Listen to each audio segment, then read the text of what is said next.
I was being brought to set in a wheelchair. Like, I couldn't walk that far. So I had to tell everybody because I needed help. You know, I needed someone to help me stand, and I needed someone to help. I needed someone to help me to get there. For 31 years, nobody outside a small circle of cast and crew knew what really happened on the set of House of Malone. Now, in the wake of an emotional reunion special, the actress who played teenage daughter Daisy Malone has finally broken her silence about the man who played her father, and what she revealed has fans of the show rethinking everything they thought they knew about America's most chaotic sitcom family.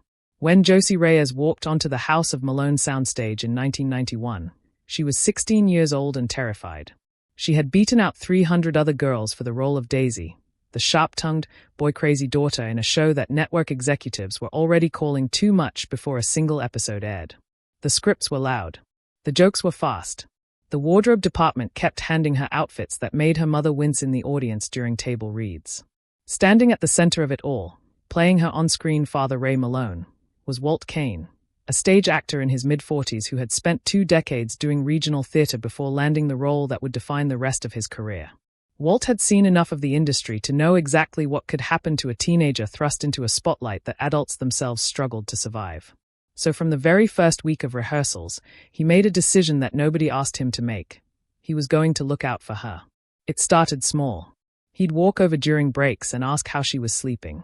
He'd notice when a joke in the script pushed further than it should have and quietly flag it to the writers before table read. So Josie never had to be the one to object. When tabloid photographers started showing up outside the studio gates hoping to catch the grown-up version of a girl who was, in reality, still a high school junior doing her homework between takes, Walt was the one who walked her to her car. Josie has said in the years since that she didn't fully understand what he was doing for her at the time. She just knew that when Walt was on set, she felt safe in a way she didn't always feel anywhere else in the building. House of Malone ran for 11 seasons, a genuine anomaly in an industry where most shows are lucky to see 4. Josie grew up entirely inside that soundstage. She got her driver's license during season 3, went to her senior prom during a hiatus in season 4, and cast her first vote as an adult during a lunch break in season 6. The show's writers joked that they were raising her as much as her own parents were. Crew members who spent those 11 years on the lot still talk about the small rituals that formed between Walt and Josie.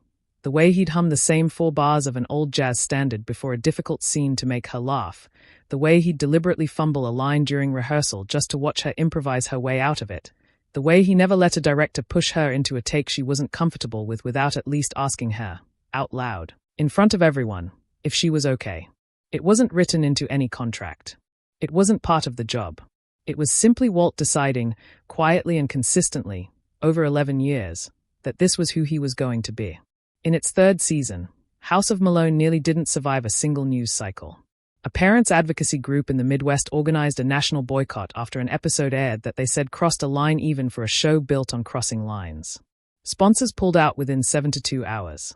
The network called an emergency meeting. For a few genuinely uncertain days, cast and crew alike believed they might be out of a job by the following week. Josie was 17. This show was her entire career, her entire adolescence, and it looked like it might vanish because of a controversy she hadn't caused and couldn't control. She has said that of everything that happened that year, what she remembers most clearly isn't the boycott itself. It's Walt sitting the younger cast members down and telling them, plainly, that whatever happened next, what they'd built together already mattered. The boycott, in the end, did what boycotts of loud, defiant shows often do. It made millions of people curious enough to tune in for the first time. Ratings climbed. The show didn't just survive the season. It became a bigger hit than it had been before the controversy started. But for Josie, the lesson she carried out of that year wasn't. When House of Malone was cancelled in 2002, there was no farewell episode. No clip show, no emotional wrap party captured on camera for the fans. The network simply informed the cast that the current season would be the last, and within a matter of weeks the sets were struck and the lot moved on to its next tenant. Josie has described the aftermath as one of the strangest periods of her adult life, going, almost overnight, from a routine she'd known since she was a teenager to complete silence. No morning call time. No trailer. No family waiting for her on a sound stage. She was 27 years old and, for the first time since high school, entirely on her own. What kept her tethered, she's said, was that her relationship with Walt didn't end when the cameras stopped rolling. They kept calling each other. They'd meet for dinner every few months, no matter how busy either of their schedules got. When she landed new roles, he was often the first person she called.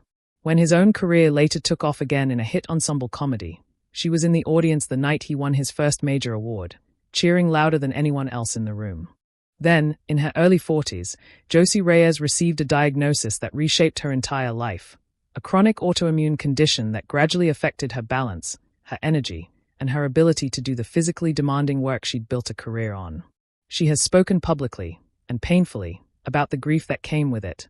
Grief for a version of her future she'd quietly assumed she'd have, grief for a body that no longer moved the way it once did. She's also spoken about who showed up. Walt, by then in his 70s himself, didn't send a card or a brief phone call and consider the matter closed. He called her every week. He asked real questions and sat through real, uncomfortable answers. He told her, more than once, that nothing about the diagnosis changed a single thing about how he saw her. For a long time, that support stayed almost entirely private. A handful of mutual friends knew, but the public version of Josie Reyes was simply an actress managing a health condition with grace, a phrase repeated in enough magazine profiles that it started to feel like the whole story. It wasn't.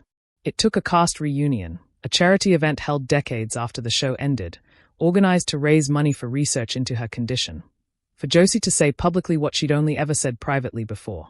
On stage, in front of an audience that had shown up expecting nostalgia and jokes about the old show, she instead talked about what it actually meant to have Walt Kane in her corner since she was 16 years old. She described him not as a co-star but as the person who had, in her words, quietly decided to raise me a second time, without ever once being asked to. She talked about the phone calls that never stopped, the trips to appointments he insisted on driving her to when she didn't want to ask, the way he'd learned more about her condition than most of her actual doctors just so their weekly calls could be useful to her instead of just kind. It wasn't a scandal. It wasn't an expose in the tabloid sense the internet loves to promise. What Josie exposed, in the end, was something far simpler and far rarer. 3 decades of a person choosing, again and again, without cameras and without credit, to show up for someone he didn't have to.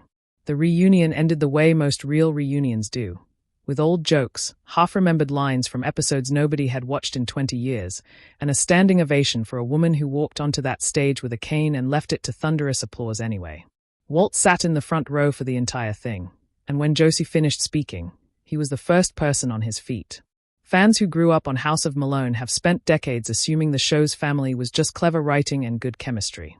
What Josie's reunion speech made clear is that somewhere behind the jokes and the outrageous plotlines, an actual family had quietly formed.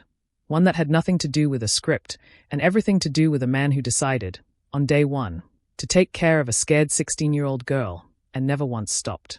House of Malone ended over 20 years ago. The bond between Josie Reyes and Walt Kane, by every account, never did.